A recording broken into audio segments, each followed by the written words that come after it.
Y'all, this has got to be one of the worst weeks in Democrat Party history, because when it rains, it pours. Jim Comey has been indicted. Letitia James indicted. The Democrats brought a shutdown trying to get free health care for illegals. And now we have got the front runner, the leader for the governor of California, Katie Porter, a former congresswoman from Orange County, California, who recently, in an interview with Democrat-friendly CBS, had a complete and epic meltdown. And the meltdown was so bad, it caused people to start digging in her past to learn more about this woman, because nobody really knew who she was. I was familiar with her from watching her on the congressional floor be a radicalized nut job in the hearings, but she went quiet after she left Congress. But that's because she was building up for this gubernatorial run. She's in the front runner. Then a Republican former sheriff is number two. She's winning with 17%. And as y'all know, California is extremely important in the United States political game. Whoever wins California can make a dent in this country or can help this country. They control congressional seats, a lot of Senate seats. So it's extremely critical to the country who wins the governor of California. We see what Gavin Newsom done, bled the country dry, almost single-handedly destroyed LA and San Francisco, and the man may be promoted to running for president. That's how the Democrats do it. But this situation here, this one, at least Gavin Newsom knows how to smile and double talk, and he confuses those California voters with his movie star looks, while the rest of us are listening to what he's saying like he's full of crap. But it's some type of haze going on over the minds of people in California. But it's not working for Katie Porter, because in this interview, the only thing the doggone journalist did is what Republicans go through all the time, which is follow-up questions. The Democrats are used to getting up there doing interviews, and no matter what they say, the liberal mainstream media just goes for it. But it didn't happen this time. So in this video, I'm going to show you some of the most radicalized clips from a Democrat politician you may have ever seen. You're going to hear things that I assure you have never heard come out of the mouth, especially publicly, of a politician. So please tune in. And it doesn't matter what state you live in. We know California is critical, just like Florida, another big state where I reside. It's critical. But we know the lefty loonies run that state. But the tide is shifting. They say Republicans picked up an additional 50,000 registrations in California in the month of September alone. But let me lead off with this, what it says in this article. Then I'm going straight to the clips. So it says right here, Katie Porter's meltdown was epic. Can she still be California's governor? That's a clip of the interview. I'll come back to that. But let me introduce you some more to Katie Porter. In 2023, Katie Porter, ex-husband now, filed a restraining order against this woman for the abuse that he took in the home, verbal abuse and physical abuse. It is reported that Katie Porter allegedly dumped hot boiling mashed potatoes on the scalp of her then husband, that she threw things at him, hit him with things. Their own children disrespected and spit at their father because she constantly told him how bad of a parent he was, how terrible he was, where their children spit at their dad. And she was okay with that. And as you can see, this lunatic face right here. So let's get off into it. This first clip here, this is one of the ones that got people going. This is her doing an interview with Politico. And one of her staffers is going to step in. And let's see how she treats the people that work for her. Because if she treats the people that work for her like this, what do you think she's going to treat the constituents? Her staffers, she needs them to do things for her. They're with her every day.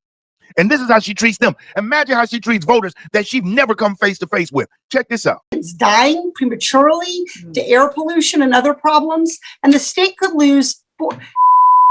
Get out of my fucking shot. I wanted to tell you that that's actually incorrect. It's not that it's electric vehicles. It's that if we don't meet the commitments under the Paris Climate Accord. Okay, it does. Okay, you also were in my shot before that.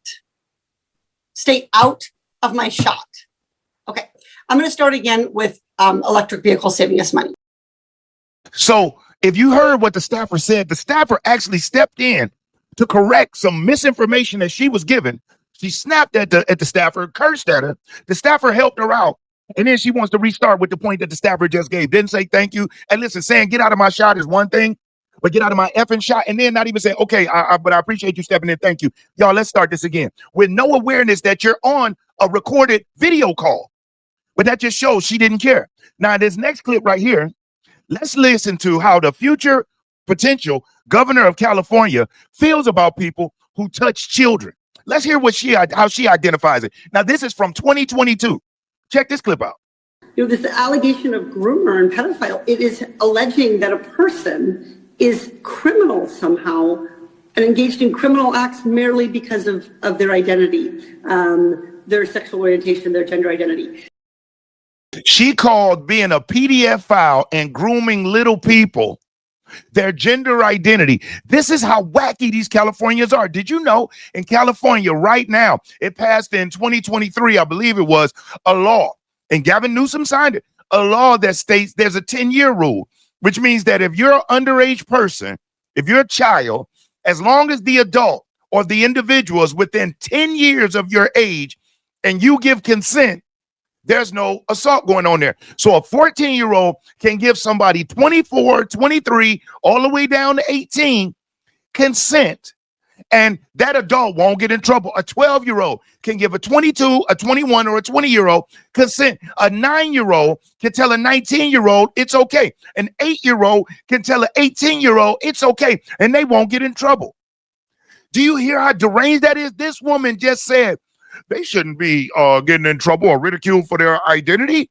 That's not an identity. That's a sickness. But this is what California does.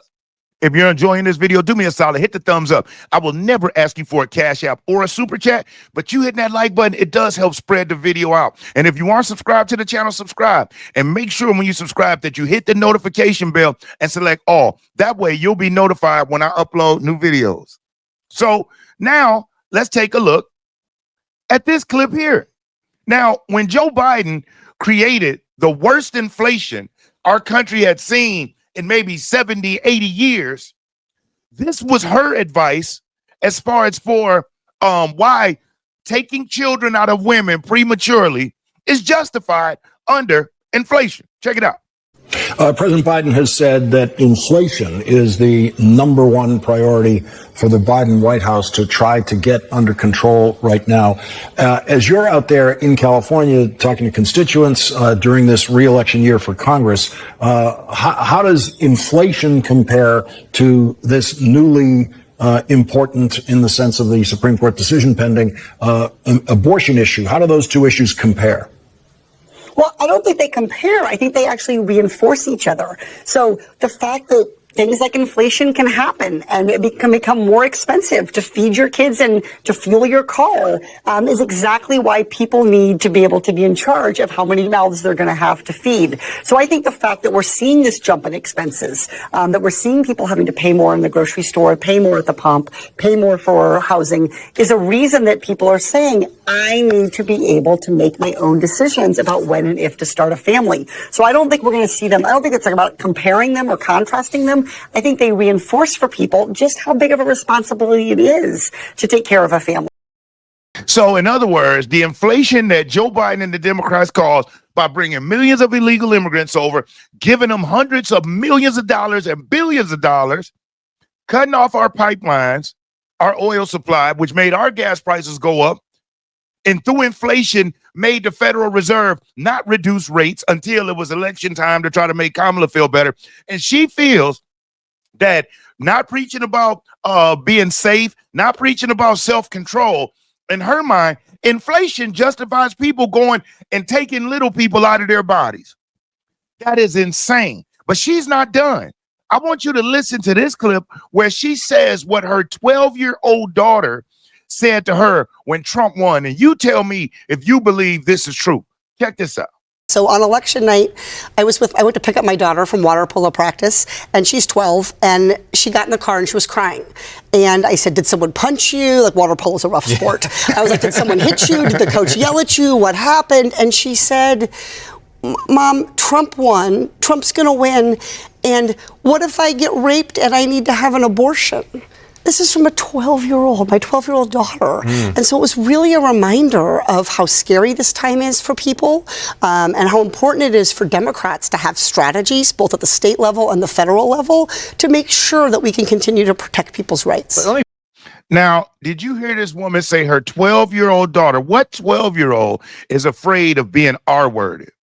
Unless their parents are a complete psychopath and keep saying it. Do you know that women who, due to the sexual assault of a random person that was unwarranted, that has to go and take the life of their child, do you know that that is like less than it's a few tenths of a percent? Now, that's still way too high. That's still high, but it's less than 1% of those extreme situations where it's incestual or it's the R word and this woman has to go get the baby taken out. But this is the extremes that they use. And now she's on public television stating her 12-year-old is thinking about being R-worded and having a baby taken out of her.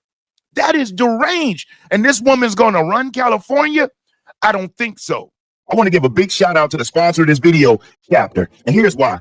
When my mom hit 65 years old, I watched her get bombarded with mailers, cold calls, and all these confusing ads about Medicare. And every single company pretended like they wanted to help her, but really they were just trying to sell her stuff. It seemed like the game was rigged and she was not supposed to win at all. And that's why I'm so excited to share information about Chapter with all of you. Now, who Chapter is? Chapter is a free Medicare advisory service that compares Medicare plans available, and they give you real, unbiased guidance. Chapter is completely independent and always puts customers first. Their whole focus is all about making sure that their customers, the seniors, get the right Medicare plan. And it's clear that they're making a real difference in the lives of seniors. So if you want real, unbiased help with Medicare, give Chapter a call at 402-527-1253. You'll talk to a real person who will help you figure out exactly which plan is right for you and has saved the average senior $1,000 a year. So I'm going to put the number here on the screen for you to be able to contact, or if you visit the website, go to askchapter.org/realpolitics. So let's get back here to this article right here, like where you saw it said Katie Porter's meltdown was epic. Can she still be California's governor? I'm going to play this clip of her interview with the CBS reporter and show you what caused all of this backlash and made us all start digging into her past. Here we go. What do you say to the 40% of California voters who you'll need in order to win, who voted for Trump? How would I need them in order to win, ma'am? Well, unless you think you're going to get 60% of the vote. You think you'll get 60%. Everybody who did not vote for Trump will vote for you. That's what you're saying. In a general election, yes.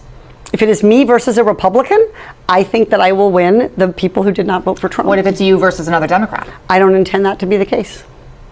So how do you not intend that to be the case? Are you going to ask them not to run? No, I'm saying I'm going to build the support. I have the support already in terms of name recognition. Mm-hmm. And so I'm going to do the very best I can to make sure that we get through this primary in a really strong position. But let me be clear with you. I represented Orange County. I represented a purple area. Mm-hmm. I have stood on my own 2 feet and won Republican votes before. That's not something every candidate in this race can say. If you're from a deep blue area, if you're from LA or you're from Oakland, you don't have an experience. But you just said you don't need those Trump voters. Well, you asked me if I needed them to win. So you don't think I feel like this is unnecessarily argumentative. What is your question?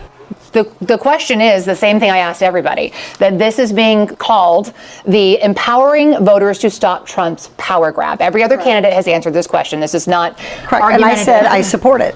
So, and the question is, what do you say to the 40% of voters who voted for Trump? Oh, I'm happy to say that. It's the do you need them to win part that I don't understand. I'm happy to answer the question as you have it written, and I'll answer it. And we've also asked the other candidates, do you think you need any of those 40% of California voters to win? And you're saying, no, you don't. No, I'm saying I'm going to try to win every vote I can. And what I'm saying to you is that... Well, to those voters, okay, so you... I don't want to keep doing this. I'm going to call it. Okay. Thank you. You're not going to do the interview with us? Nope, not like this. I'm not. Not with 7 follow-ups to every single question you ask. Every other candidate has answered. I don't care. I don't care. I want to have a pleasant, positive conversation in which you ask me about every issue on this list. And if every question you're going to make up a follow-up question, then we're never going to get there. Ms. And Porter, we're just going to circle around. I am an investigative I have never had to do this before, ever. You've never had to have a conversation with to end an reporter? interview. Okay, but every other candidate has done this. What part of I'm me? I'm running for governor because I'm a leader. So I am going to make... So you're not going to answer questions from reporters? Okay, why don't we go through? I will continue to ask follow-up questions because that's my job as a journalist, but I will go through and ask these, and if you don't want to answer, you don't want to answer. So nearly every legislative... I don't want to have an unhappy experience with you, and I don't want this all on camera. I don't want to have an unhappy experience with you either. I would love to continue to ask these questions so that we can show our viewers what every candidate feels about every one of these issues that they care about. And redistricting is a massive issue. We're going to do an entire story just on the responses to that question. And I've asked everybody the same follow-up questions. Wow. And let me ask you, do you feel that that was some hardcore, aggressive interview where somehow she was unfairly getting pushed back on? No. But that is what these Democrats do. What it is they're not used to follow-up questions. We've all watched Republicans go on these networks and make a statement and get follow-up and get pushed back and get fact-checked. On the Republican side, I guarantee you Republicans are looking at this like, that was a great, no, don't work. Softball, easy questions. Only a Democrat would think that. And then she said, not if you're going to ask me 7 follow-up questions. 7, that was 1. But to a Democrat, 1 follow-up feels like 7. So if you live in California and you're watching this, this is your potential future governor. If you're around the country and you're watching this and you got family that live in California, show it to them. Because is this the type of left-wing radical lunatic you want running your state, the largest state, the 5th largest economy in the world? California was, at least. I don't know about anymore with all the movie theaters and all the movie companies and the businesses. I doubt if they still have that high level, but it's still a huge imprint globally, especially domestically. And this left-wing radical, if she having meltdowns on small little interviews like that, imagine wildfires, imagine crime, imagine constituents being in an uproar over something not done. She'll probably want to send them to the gulag. But this is what we're dealing with in these mask-off moments for the left-wing radical Democrat Party. This has been the year of the awakening. They are revealing themselves better than Trump Republicans ever could. And the beautiful thing is, it's their own left-wing lamestream media that's helping to expose them inadvertently. Asking Hakeem Jeffries follow-up questions, making him look silly on CNBC, on the Squawk Box. You ask a Democrat politician 1 follow-up, and you'll realize the stances they take are indefensible, and they know it. That's why they pivot and they revert back to Trump. They pivot and they revert back to Trump because they don't have anything to stand on. So I just wanted to bring you this video of this psychopath woman, Katie Porter, who's running for governor, who's the front runner for governor. We'll see what those polls look like now that all of this news in the media done broke out. But I want to know what you think. Leave it in the comments. If you haven't already, hit that like button. And I want to thank you. If you watched it up to this point from the top and bottom of my heart, I appreciate it. If you haven't already, hit that like button. Like I was saying, if you aren't subscribed, already subscribe. Most importantly, I want you to stay safe and you be great. I'm Brian Maxwell saying I look forward to seeing you at the top. Over and out, y'all.